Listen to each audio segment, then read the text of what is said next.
back. This is Wake Up Sierra Leone here on EYV TV and Radio 101.7 FM. Now, in our first segment today, we're addressing a critical health issue in Sierra Leone that is believed to be exacerbated by an age-old social belief. What goes on under the cloth should remain under the cloth.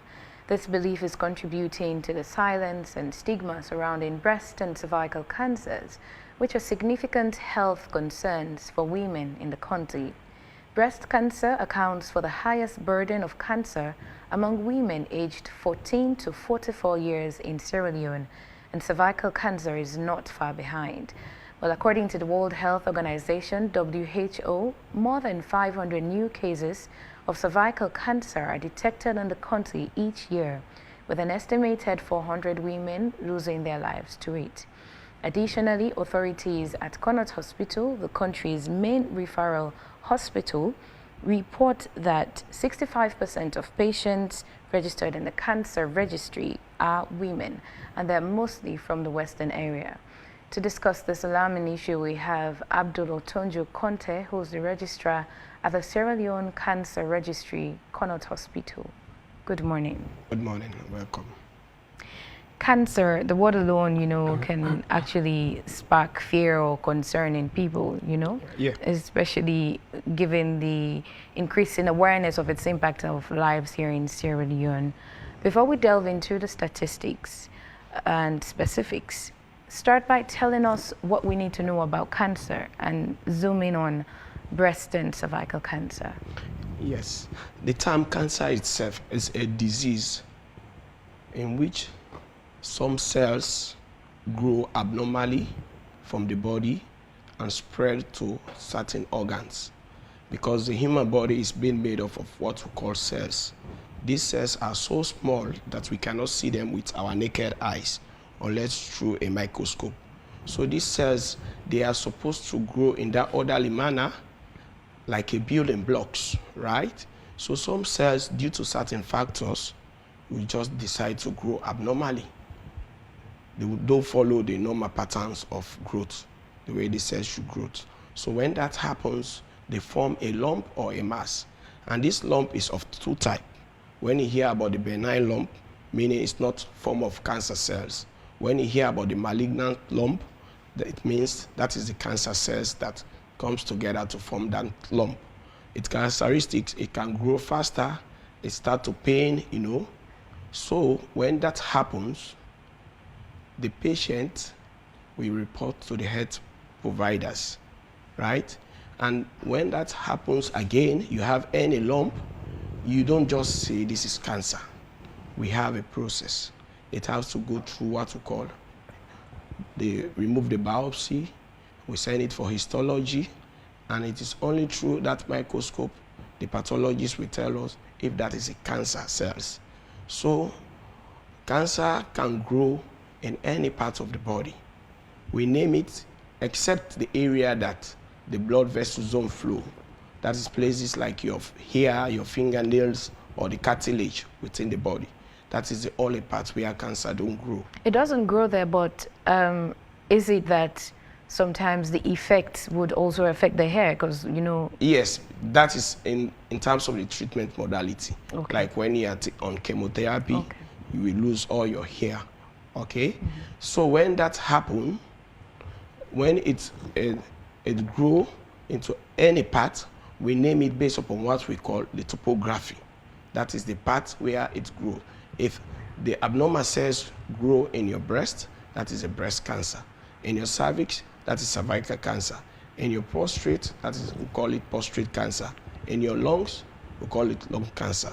So the best way of identifying the cancer is for you to know your normal body, how your normal body works. So when you start seeing any abnormality within your body, it is good for you to see the health professionals. They can try to know what is happening towards the cells within the body, because by yourself you cannot determine that. And even by mere looking at the lump, you cannot determine that this is cancer, unless it goes through a process called histology. What causes this abnormality? The abnormality is that due to certain factors, right? Because we have their methods. We call it the ABCDE methods, which you do to mitigate the risk of getting cancer. Because cancer itself can be caused by one, avoidable factors, and an unavoidable factor. Unavoidable factor like your gender, you being a female, you are liable to breast cancer, you are liable to cervical cancer, right? Just your sex as a female. And also your sex as a male, you are liable to get prostate cancer, which affect the male, right? So in that case, we have the other factors, which we call as a result of the lifestyle. We have the heredity factor. If you are a female, then once you have a breast cancer and you give birth to girls, there is all possibility that one of your daughter will inherit that breast cancer from you. That is heredity factor, right? Then we talk about the lifestyle method. As I mentioned, the ABCDE method. The A is telling us we have to avoid the harmful use of alcohol, because which can lead to certain cancers. B is telling you about you have to be physically fit, do some physical exercise, so that these cells we are talking about, they can grow well in your body. And C is telling us about you have to cut down the too much intake of salt and sugar, right? And D is telling you about do not use tobacco products, which is very dangerous for lung cancer. And also the E is telling you that you should eat plenty of fruit and vegetable, which will help you so that the cells can grow in that orderly manner. They don't grow abnormally to form any lump, which may lead to cancer. You have to tell us a bit about cervical cancer, but Yes. Of course, breast cancer do occur in men. Yes, men do also have breast cancer. What's the percentage for that? Well, the percentage is like 0.1%, because among our data, we only have 3 cases of men reporting with breast cancer. Why is that so? Why is the statistics very minimal for men? Is there a reason? For breast cancer? Particularly in men. Why is the statistics that, small? It's so small, yeah, because really women are of higher risk of getting breast cancer than the men, because the hormones in the women are so different than the one in the men. So women are really in a higher risk of getting breast cancer. Men do get it, but it is so rare. You are heading a critical department at the hospital. Yeah. Aside recording these cases, what else have you been doing? Well, one of the things, the cancer registry is an institution that is responsible for the systematic collection of data, management, analysis of cancer and tumor disease. Mm-hmm. And that work is being done by a cancer registrar. Okay. So cancer registrar comprehensively capture the history of a patient, the diagnosis, the treatment, and the status of the patient, the cancer patient. So when we get this vital information, we have to analyze it to know what is the incidence, the prevalence, and mortality of cancer in a particular population. And we inform decision makers, that like the government, the Ministry of Health, the public health specialists, the clinicians, even the media, so that we can create the awareness. So as a National Cancer Registrar, I have been embarking on awareness raising, because what we have found out, most people lack the awareness of cancer. They sometimes have cancer, they relate it to other issues until they come with late detection. And what we are always preaching out there, prevention is better than cure, but at the same time, early detection saves life. The earlier you report with a cancer, you have a higher chances of surviving it. You see, generally, someone would not just wake up and say, oh, I have cancer. Yeah. Particularly for men, Yeah. The male individual. Now, what indicators does a man, need to feel or see to know that this could or might be cancer, and I should go to the hospital? Yes. So the signs and symptoms of cancer depends on the types of cancer. As you are talking about the male, the most cancer for male in Sierra Leone is the prostate cancer. And this affects male who are mostly above the age of 45, 50 and above, right? So you will start having what we call urinary retention. You cannot pass urine. You find it difficult to pass urine, and it continuously happen. You'll be having continuously going for you to urinate, but the urine will not come out. When you start experiencing that as a man and you are above 50 years, you have to visit the health hospital. I've heard a lot of stories about, that type or kind of cancer being prevalent in Sierra Leone. What causes that kind of cancer, prostate cancer? What causes it? What leads to prostate? What leads to prostate cancer? Yeah, as I said earlier on, that even your gender as a male, because it's only male that have what we call a prostate, right? So what happened, the function of the kidney is to filter all the blood that circulates in the body. And during that process, the unwanted ones goes to the bladder, right? It continues doing so until the bladder gets filled. When the bladder gets filled, you go and pass urine, right? So with time, what will happen? As your age go by as a male, above 15 years, you will see the bladder become contracted, right? And due to certain jobs, those that have a driving job, sit for the rest of the day, they will feel to urinate, and they don't do it. They will keep the urine. All that help the bladder to contract. So when that starts happening, you start having difficulty in passing urine.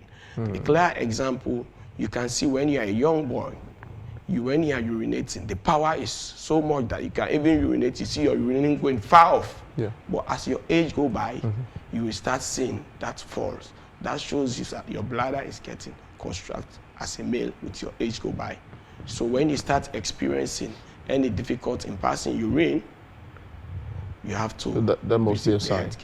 Is it curable? Yeah, it is curable, provided it is early detected. As I said, early detection saves the life of a cancer patient. Because the earlier you report, because cancer are being categorized by stages. We have stage 1 to stage 4. For all the types of cancer? Yes, even the tumor, we have from T1, T2, T3, T4, right? The smaller the T is, the smaller the tumor. You cannot compare a T1 to T4 tumor, right? So the more the tumor is bigger, it have other chances of spreading to other parts of the body. And it will be hard to... You spoke about curative measures just now. Yeah. How sophisticated do you think Sierra Leone is to handle cancer cases? Well, the human resource is there, but we lack some equipment and some infrastructure, because managing cancer is a multidisciplinary approach. It's not a one-way. That's why cancer is really a big burden, right? Globally, not only in Sierra Leone. We have the aspect of surgery. That is the surgical oncologist. They can remove the biopsy of the lump I spoke about. When that happens, they will send it for what we call a histology. That is to the pathologist. They will tell us the stage of that particular cancer and the type of cells that really comes together to form that lump and how they behave.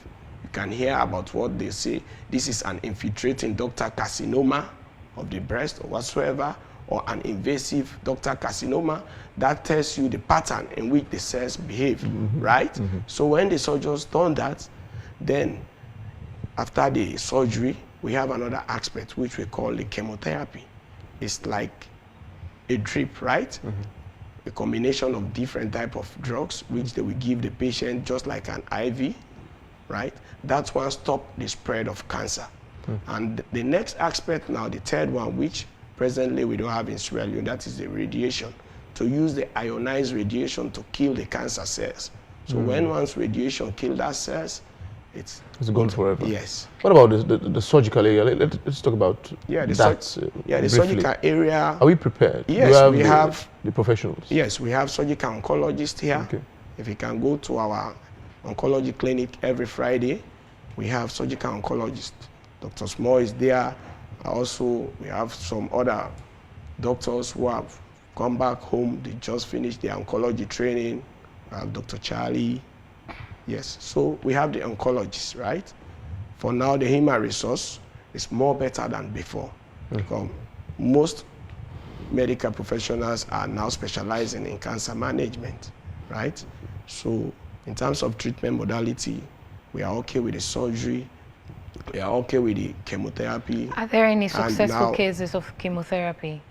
Yes, there are successful cases, but what happened after some time, reoccurrence will happen again. That is, the cancer will come back. And how do you handle those cases? And when they appear at the late stage now, what we do, we just send them for palliative treatment. What's that? Palliative treatment means end of life care, right? We'll be there now putting them on painkillers. Yeah, because the cancer has spread about the whole body. What's the percentage of this reoccurrence among the cases you've treated?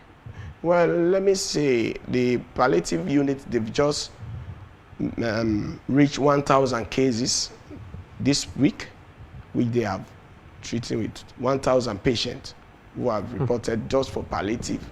And if you can look at the statistics of the registry, the 65% for women we are talking about. As of yesterday, when I did my analysis, we have recorded 4,845 cases.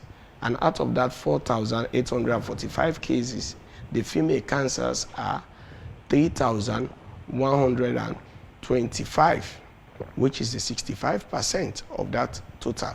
And if you can look at the male cancer, is 1,720, which is 35% for male cancers. So really, the statistics is showing that more women are reporting with cancer. That is even the reason why the management of Conteh Hospital thought it fit to allocate a whole ward for cancer patients. That is Ward 2. If you can go there, they are all female, and their cancer cases there. With these cases for women, the prevalence rate, is it with the younger women or older women? Well, all ages, right? That's why it captures all ages, because we are also dealing with childhood cancers. Because the registry captures all cancer cases, all type of cancer. We do go to Oladurin, where we have the pediatric oncology ward. We see children with cancer like retinoblastoma. We see cancer like Burkitt lymphoma.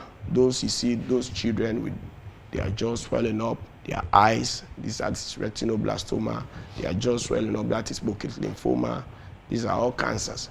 But in that aspect for the children, they are having treatment because it is easier to treat children when they are young, because the cells can be handled even with the treatment of chemotherapy and others. Tell us about cervical cancer. Yeah, cervical cancer is a cancer that affects the female, because only female have what we call the cervix, and the cervix is the head of the womb. It is being caused by a virus called HPV, human papilloma virus, right? So when that virus, a woman get that virus, it settles within the cervix, and you will start observing certain abnormalities within the cervix. First, you started observing continuous vaginal discharge, colorish, With time, you started seeing bleeding from the vagina. Some women will say, this month I have seen my menstrual period 2-3 times. It is abnormality, right? You will start feeling pain during sexual intercourse. These are the signs, right? So if you start experiencing that as a woman, it is good for you to report to the healthcare providers. And also like things like the long use of contraceptive for women, for them not to take in. When you use that for a very long time, all this research has shown that they can lead to cervical cancer. And also it's another cancer that is really tracing the breast cancer now for women. They are also on the increase. Yeah. Is it curable? It is curable, as I've said, all cancer depending to the stage report. the earlier you report, the higher chances of you surviving. As the belief, which we just cited, if you put an acre, you go say, what's in the happen on that clothes for left on that clothes. How is that affecting maybe treatment or awareness when it comes to this? Because imagine talking about, we live in a society wherein a lot of these issues are not discussed openly. Yes, so how yes, the taboos and all of it. Yeah, that's true, because that has been the problem. So many women, we are shy of talking about their private parts, right? They can be a bit bold to talk about the breast, but when it comes to that part, they were shy. But now with the awareness raising, they are now coming in. They now know there are certain signs and symptoms I have explained here. It's not normal, it's an abnormality, and which will lead to cervical cancer. So now that's why we have the marriage soap. They are doing screening for that. There is a way to test. They do what we call a pap smear testing to know whether you are suffering from cervical cancer. We have other NGOs now who are raising awareness in that aspect, and now women are coming up with cervical cases. That's why we are expecting it also now. It is coming up. You know, I know there are demographic variables, you know, as well as, you know, genetic factors that lead to cancer. You know. But let's discuss prevention for a while. What sort of remedies, or should I say, processes should one, you know, imbibe, or culture that one should, you know, adhere to that would perhaps, in a way, prevent cancer? I know for the West, exercise a lot. You know, they go to the gym, they eat a lot of fruits, smoothies in the morning, you understand, all of these things, masticated fruits together, and drink them for natural vitamins and all these kinds of things. But increasingly, you know, the importation of substandard food, for instance, which largely burdens the Standards Bureau. Not sure they're even doing much in that area. You know, the kind of food we eat, chicken that are injected with all sort of, you know, harmful substances to grow quicker so that people can eat them. I believe all of these things are contributing to health hazards these days. But if we are indeed to discuss, you know, ways that one could prevent cancer, which ways are those? Yes, like the ways, you first have to know, when it comes to genetic factor, you should know your heredity factor. If you know you are coming from a family that, as a woman, your mom was once diagnosed with cancer, you should be doing regular screening, right? Breast so only cancer. Regular screening? No, what you should be doing, that's one way. One way, okay. Yeah, right? You should be doing regular screening so that you can detect it earlier if there's any lump. Then the another way, as I said, when you use the ABCD method, that is as a result of the lifestyle, you know, practices, you make sure you do physical exercise, you know, you don't do tobacco intake, you know, it's because now the smoking has become so rampant. You see people doing it with shisha, all type, they use it as a social lifestyle. You cut down that one.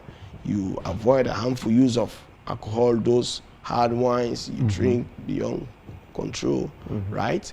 You make sure you eat plenty of fruits and vegetables that will help you to, your cells to grow well. That is your diet. You control your diet, right? Because even obesity will lead to certain. Obesity does lead to cancer? Yes, there are certain, obesity is also a communicable disease, non-communicable disease. It's not good. There are certain food, like we are talking about the canned food and other thing. So you have to really mindful of your diet, because these cells that are growing within your body, you don't determine them, but what you eat or what you take in can disturb their normal flow of growing. So we have to be mindful of that. So by doing so, I think you will mitigate the risk of getting cancer. You make sure you don't take tobacco. But isn't that the problem? Because, for example, for tobacco, for instance, now it's more or less a social way of showing lifestyle, that you are living well or you are enjoying. You know? So you have to cut down certain things. Just a few months ago, I think it was World Tobacco Day also, against no tobacco. World Tobacco Day. Yeah, and I was speaking with someone who gave out, you know, horrific statistics, you know, of lung cancer, for instance, Yeah, lung that cancer, is prevalent among mostly young people. Young people, The consistent smoking. Yeah. The facade or the ideology that, shisha doesn't result into anything harmful is the problem itself. A lot of people bluff. Oh no, I don't smoke cigarettes. I don't smoke tobacco. I smoke shisha. These are all smoking. And then how would you categorize shisha? Shisha is also smoking, right? Because some research have shown that the one you draw is shisha is equivalent to like a packet of cigarettes. Yes. So those who don't know, they think this is a social lifestyle, this is not a tobacco, this is shisha, but all this one, they are not good for your health. Yeah. You also mentioned alcohol. Alcohol, yes. Alcohol. Harmful use of alcohol can lead to liver cancer, cirrhosis of the liver, and also we have hepatitis. It will end up resolving to be cellular carcinoma, that is cancer of the liver. That is another cancer also which is on the increase, affecting both male and female, right, as a result of that. So from your side, what steps are you taking with regards to awareness raising and all? Yeah, well, the step that I'm taking, this is one bold step. By you also, AYV, inviting me here, the media, the general public is hearing what I'm saying. I think they will adhere to what are the things that they are supposed to do, what they are not supposed to do, because prevention is better than cure, right? I can say that we the medics, we can treat, but God heals. And also you have to protect yourself for you not to get certain disease, because you may not know at which stage or which extent they may spread, right? Because treatment modality here, we are having challenge in some aspects. We have the professionals, as I've said, but we are lack of some equipment and some infrastructure, more especially in the management of cancer, right? So you have to make sure you know your normal body, the way your normal body is being made up. If you start seeing any abnormality in any part of the body, it is good for you to visit the health professionals. They will try to diagnose whatsoever is happening to you, and you can get the treatment as early as possible.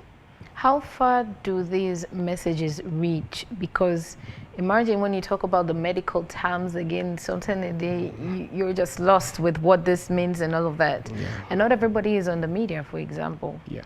So, well, we have been going to communities, talking the general language. We even raise awareness in Creole, the tribe they can understand. Mendes, when we go down to the provinces, right? It just depends. Even AYV here, we have been coming here raising awareness in Creole. But like this program is purely English, so I just have to speak the English. So those that are out there who cannot hear English, maybe there will be somebody there to translate to them what we are discussing here. But we are really raising awareness in all languages which the people out there can hear, and we are going down to communities, right? So that's why my own duty as a registrar is for me to inform the issue makers, and we are all part of it, right? The media, the government, the ministry, the general public, right? So let's keep on passing the message. And also, in the registry, what do you think, or what have you experienced to be one of the most challenging issue when it comes to dealing with cancer? Have you encountered denial or the like? Well, it's just like the socio-economic effect on the patient, right? If you are the mother or the father, you are the breadwinner of the family, you see, and you have been diagnosed with cancer, you see the stress in the whole family when they are coming. So as a registrar that used to calm them down, tell them cancer is not a death sentence, let's just make sure we do the right thing. There is life after cancer, I talk to them, the psychosocial counseling aspect, because you see them, they come, they are emotionally down. Oh, my mom has been diagnosed with cancer, she's going to die, the socio-economic effect, and you will see that create an impact to the family. If you are the breadwinner and you get cancer, treating cancer, the medication are so expensive here, Like the chemotherapy, I'm telling you, if they can tell you take 6 cycle or 4 cycle, each one cycle is more than 2,500,000. How many people can afford that 1 year? Let alone I talk about the radiotherapy, which we are not delivering in Sierra Leone. For you to go for radiation therapy, you have to spend more than $6,000 to $8,000. That's outside Sierra Leone. Outside Sierra Leone. So how many people can afford that? So that's one aspect. Always when they have been diagnosed really with cancer, they'll come. You see a lot of them come to my office. Hey, I'm going to die, registrar. What do you want me now to do? But isn't that the case? Isn't that the case, Yeah. truly? Isn't that the case? That in Sierra Leone, if you get cancer, Yeah. you could die. Well, Isn't that the reality? But I understand you don't want to paint it that horrific. But I'm just saying, just to be honest, because we don't have the facilities. Well, that will be the fear into people's mind. I know. But if you report earlier, you can have manage a it. chances of surviving. Yes, because the earlier, one characteristic of cancer when this we talk about malignancy is the characteristic of it spreading. When the cancer starts to spread now, maybe if it's the cancer of the breast, you only notice the breast. But if it has malignant, it will start affecting other internal organs, which will even kill you before the primary site. Okay. That is the first site. Okay, so that is why the earlier you report, The better. the better chances you have. How much does cancer surgeries cost in Sierra Leone? Well, at Connaught Hospital, presently, it is not that much, not above 1.5, right? It is not above that because they have a bit increased the service charter there, but because we don't handle money issues. Okay. You go and pay to the bank, they issue receipt, you know, so, but it's not that much expensive. Okay. Yeah. Now let's discuss traditional beliefs Yes. and traditional medicine, Medicine, for yeah, instance. to cancer. I believe that falls under pharmacognosy. Yeah. But this is a problem in Sierra Leone. A lot of people believe Yes, that a lot of local people, remedies could help. Yeah. Is that the case? That's the case. A lot of people, when they get this cancer, at first they will relate it to traditional beliefs, which this is a witch and wizard, want to follow me. So they will go to the herbalist, right? The herbalist will start doing his or her own medication in a different way by cooking most of the breast, by cooking the breast with hot something. And by the time they see now things are going out of control, they will be running to come to the hospital. That is a late-stage disease. All we can do, we just send you on palliative care. We can do what we can afford. If it's a mastectomy or we do a total mastectomy, it's just like an apple. If you have an apple and a small size being getting spoiled, you just cut that part. Defective. Yeah, but if the whole apple is spoiled, what you do? You just throw it away. So if there's the same thing with the breast. If you come with the breast at a late stage where the cancer has spread all over, we do what we call a total mastectomy. They remove the whole breast. But if you come earlier when you start feeling a lump in the breast, they will just do what we call lumpectomy. They just remove that lump within the breast. They won't cut the whole breast. So that is one area we are always trying to talk to the people out there. Yes, we don't believe in traditional issues, but scientifically, when things start going wrong, more especially within the system, you can first go to the hospital, let them see, because there are so many ways we can improve. That's why we don't even just look at things, we say this is cancer. We have things we have to look for, signs and symptoms, and also we have proof, like the histological proof, through a microscope. Could you also throw light on the traditional